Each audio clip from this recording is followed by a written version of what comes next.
Assalamualaikum warahmatullahi wabarakatuh. Halo teman-teman semua.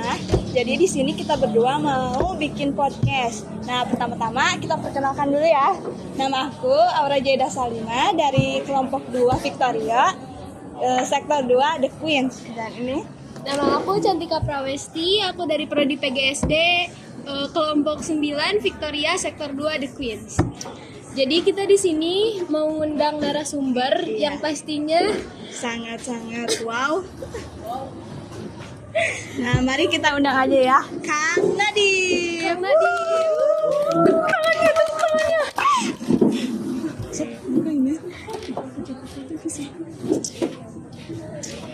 Halo, Kang.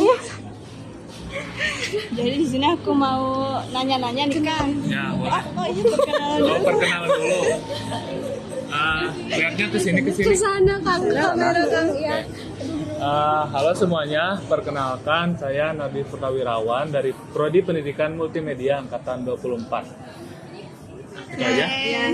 Jadi di sini kita berdua mau nanya ke Akang nih tentang Boleh. manajemen waktu. Boleh. Nah, yang pertama, menurut Akang nih apa sih definisi manajemen waktu? Definisi manajemen waktu ya. Kalau dari aku itu, manajemen waktu itu seperti memprioritaskan waktu dan kepentingan seperti itu. Jadi dari yang terpenting terlebih dahulu sampai yang menurut kita itu santai aja. Santai. Gimana sih menurut Akang caranya untuk menentukan gitu skala prioritas dari tugas? Terus kan Akang pasti ikutan ini ya, Proker. ya Ya. yang itu ya gimana caranya? Dari aku ya. Oh, dari aku menentukan skala itu yang pastinya itu tugas dulu ya. Apalagi kan kalau kita tuh bakal banyak yang namanya kerja kelompok, tugas-tugas kelompok seperti itu. Kalau dari aku utamakannya itu tugas yang ya tugas dulu, baik kelompok ataupun individu. Dan aku nyaraninnya itu setelah perkuliahan dicicil terlebih dahulu ya. Nah, barulah kita masuk ke apa tadi tuh? Yang ya organisasi Bukan, ya. prioritasnya Ya. ke proker yang sekiranya yang pertama tuh yang deadline-nya mepet, yang kedua yang bisa dibilang proker gede gitu. Baru kita terakhir itu prioritasin proker yang paling kecil, yang sekiranya masih santai. Baik Kang, terima kasih. Nah, terus bagaimana nih cara Akang menyeimbangkan waktu belajar, istirahat, dan kegiatan sosial agar tidak merasa burnout? Burnout, Iya. sebetulnya kalau burnout ini sering ya, Oh sering. sering kalau dari aku. Dan ada juga beberapa situasi di mana aku bisa ngatasin gitu ya. Apa aja tadi tuh? Dari- Istirahat, dari istirahat Kegiatan ke sosial. Kegiatan sosial, tugas, ya. Iya. Ya. Misal nih kalau tugas lagi burnout banget nih, kita lagi pusing banget tugas, aduh pusing gitu ya mau ngerjain ini, tapi nggak ngerti. Nah kalau dari aku tuh kita tuh ngambil pilihan misal setengah jam tugas atau sejam tugas, udah itu nanti 15 menitnya kita istirahat gitu. Dan begitupun dengan proker gitu, misal kita tugas banyak terus istirahat 15 menit atau enggak istirahat itu kita ganti jadi ngurusin proker kita gitu. Baik, sebelumnya aku mau nanya nih, selain dari kuliah, Akang ikut apa aja sih kegiatan di luar kuliah? Di luar kuliah Ya, mau yang eksternal atau internal? internal, eksternal boleh, internal dulu deh. Internal, kalau yang internal ini ya kayak proker-proker hima aja sih. Oh Hima, Ya. Akang ikutan Hima. Saya ikut hima, saya juga ikut UKM Rimbawana Oh ya, di Himbawana, oke. unit kegiatan mahasiswa. Nah, menurut Akang nih, di hektiknya Akang, apa sih perbedaan sibuk sama produktif menurut Akang? Sibuk sama produktif. Ya. Kalau sibuk itu kayak kita gimana ya ngejelasinnya? Jadi kayak kita sibuk lah pokoknya, kayak wah aku bingung banget nih mau ada tugas ini 2, 3 gitu. Ya. Dan kita mau ngerjain barengan gitu. Itu namanya sibuk tuh. Ya. Ya, itu sibuk. Sedangkan berkembang itu kayak kita ada proker dan aku ada satu tugas di proker ini. Nah, sedangkan proker lain bisa dibilang nanti aja gitu. Iya. Belum terlalu penting. Kita utamakan proker yang ini, kita fokus di sini. Misal sebagai contoh tanggung jawab kita di sini tuh sebagai MC. Nah, kita latihannya di situ. Otomatis dari yang sebelumnya kita masih malu-malu buat berbicara di depan umum, nanti kita bisa upgrade jadi lebih percaya diri, lebih berani. Itu yang namanya berkembang. Oh iya. Baik. Selanjutnya. Menurut Akang nih, Ya. apa dampak buruk dari gak bisa mengatur waktu dengan baik? Aduh. Banyak sih. Banyak sih. Iya. Kalau dari dampak tidak bisa mengatur waktu itu banyak. Kayak sebagai contoh, misal kita dapat tugas, itu tugasnya tuh kelompok. Sedangkan kita ada proker yang di hari itu juga atau enggak besok deadline-nya. Dan di tugas itu kelompok kan otomatis kita harus juga komunikasi sama anggota kelompok kita ya. Sedangkan ketua kelompok sudah mengamanahi kita buat mengerjakan malam ini kalau bisa. Dampak negatifnya itu ya pertama kita kalau mau tetap ngerjain kita begadang gitu. Otomatis waktu tidur kurang. Iya. Itu satu. Atau yang kedua kita milih dinantiin aja, utamakan kesehatan dulu. Iya. Tapi tugasnya itu terlambat. Meskipun masih bisa besok, tapi namanya terlambat kan pasti bakal riuh juga di hari itu. Pusing gitu.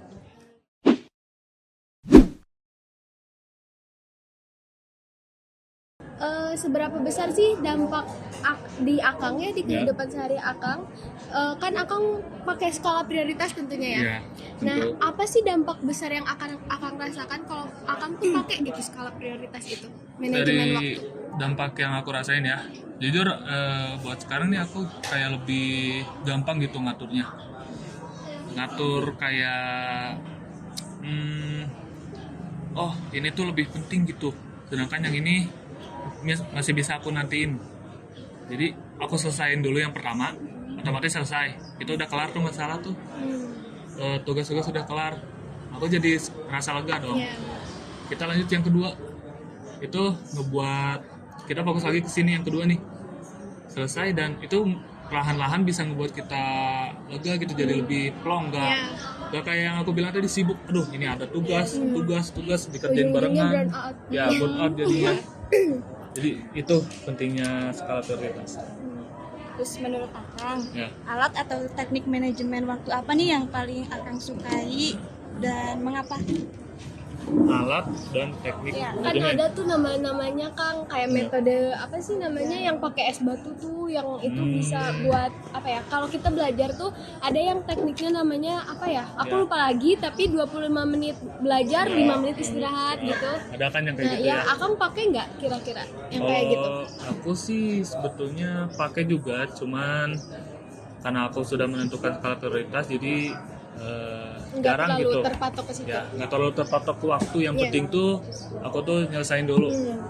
Baru kalau udah istirahat dulu 15 menit atau setengah jam, baru lanjut yang kedua. Jadi Akang tuh fleksibel gitu. Lebih ke fleksibel. Oke.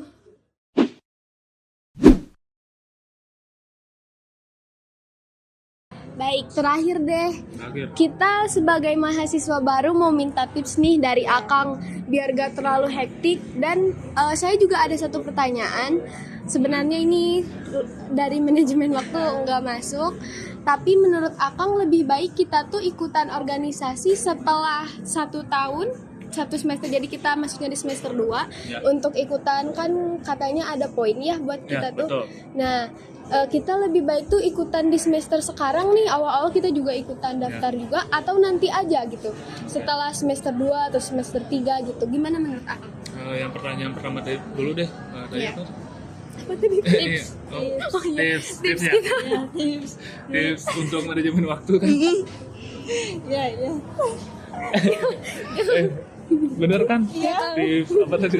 Ya kan, ya benar. Oke. Biar gak hektik. Biar nggak hektik. Ya. Tips dari aku Maya kayak jangan ngerasa linglung gitu. Jangan linglung, jangan aduh pusing gitu, aku harus ngapain.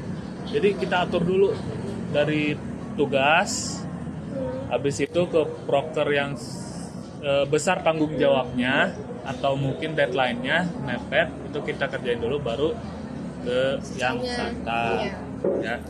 Jadi ada skala prioritasnya, dan untuk manajemen waktu sendiri itu tergantung kitanya. Tapi aku lebih, kalau dari aku ya, setengah jam atau sejam ngerjain, 15 menit atau setengah jamnya istirahat biar kita nggak terlalu pusing. Dan kalau kita scrolling, contohnya scrolling sosmed kan bisa lebih fresh lagi gitu. Sama yang terakhir tuh apa tadi tuh? Yang ikutan apa ya? Organisasi. Ya. Lihatnya ke sini atau ke sini? Ke sana boleh, ke sini boleh. Ya buat kalian. Kalau dari aku Maya, kalian jangan takut gitu buat berorganisasi gitu ya. Gak usah takut, gak usah pusing nanti tugas gimana. Karena dari yang aku rasain itu ya, habis pulang kuliah kalau kita nggak ada kegiatan tuh kayak kosong banget gitu. Jadi kita nggak ngerasa berkembang atau ngapa-ngapain gitu, kosong aja udah. Cuma ngerjain tugas selesai udah pulang gitu aja. Dan kalau kata aku, mending ikut organisasi gitu ya, biar kita tuh lebih mengenal sesuatu yang baru. Kayak wow, ternyata gini ya kerjaannya tuh begini. Sebagai contoh kayak aku kan dulu tuh merasa bingung ya mau masuk organisasi tuh, kayak aduh takut sibuk nih, tugas nih banyak nih, pusing. Tapi ternyata ketika aku masuk tuh kayak biasa aja gitu, kayak oh perkuliahan oke, tugas juga oke. Proker juga oke.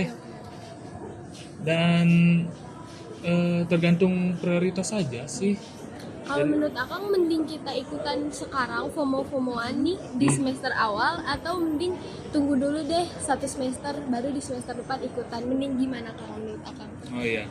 Nah ya aku juga udah nentuin soal masalah ini ya. Kalau dari aku nih, aku semester 1 kan emang full fokus di tugas. Di semester 2-nya kita tuh aku saranin lebih fokus ke perkuliahan proker. Ya. Ya, proker ya. Maksudnya organisasi kayak HIMA ataupun UKM lain gitu ya. Karena di semester 2 itu kita fokus organisasi. 2 dan 3 itu kita fokus organisasi. Semester 3 dan kita fokus di kedua itu kan, proker dan juga tugas ya. Semester 4 kita sudah selesai organisasinya. Aku mikirnya gitu, mau berhenti di semester 4. Nah di semester 5 itu kan tahun depannya tuh, semester 5-nya itu kita fokus di magang gitu. Oh iya.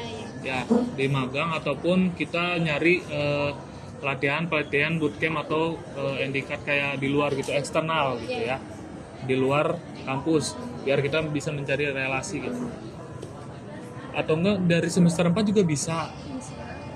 Cuman kita lebih memanajemenkan waktu aja. Ya. Segitu mungkin ya.